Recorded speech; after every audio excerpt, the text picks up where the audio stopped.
साई सचरित्र तो आप सबने पढ़ी होगी और उसमें एक जो साई सचरित्र के लेखक हैं दाभोलकर जी, जिसे प्यार से बाबा हेमाड पंत जी बुलाते थे, तो हेमाड पंत जी जो है वो एक लाइन लिखते हैं, जो लाइन हमें याद रखनी दिमाग में बहुत जरूरी है क्योंकि वो लाइफ में कहीं ना कहीं काम आती है।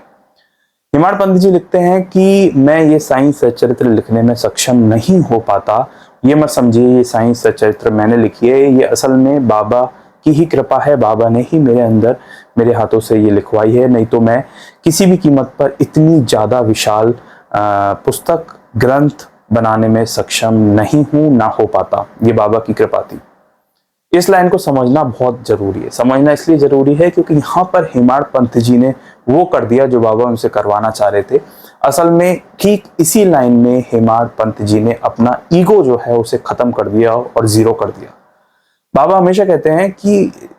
किसी भी बहस करना, किसी से लड़ना, किसी से बातचीत करना, ये अहंकार की निशानी है और जब तक किसी व्यक्ति में अहंकार खत्म नहीं हो जाता तब तक उस व्यक्ति को उसके अंदर बैठे ईश्वर से मुलाकात नहीं हो सकती। तो ये जो बात बाबा ने पहली बार कही थी हेमाड पंत जी से, जब हेमाड पंत जी शिरडी आए थे, और हेमाड पंत जी से बाबा ने कहा था कि जब तुम अपना अहंकार मेरे चरणों में रख दोगे, कहने का मतलब ये था कि बाबा के चरणों में अहंकार नष्ट हो जाता है, तो जब अब तुम अपना अहंकार नष्ट कर दोगे, अपना ईगो नष्ट कर दोगे, ऐसा भाव नष्ट कर दोगे कि मैं इस दुनिया की सारी चीजें जानता हूं, तभी तुम्हारे अंदर बैठकर मैं खुद अपना चरित्र लिख दूंगा।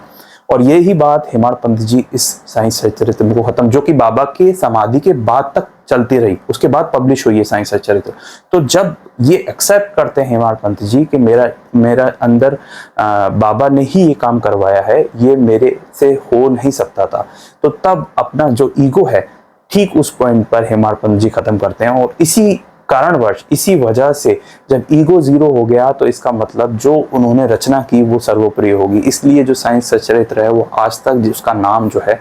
वो बहुत ऊंचा माना जाता है, बाबा की कहानियां अगर कोई जानना चाहता है तो।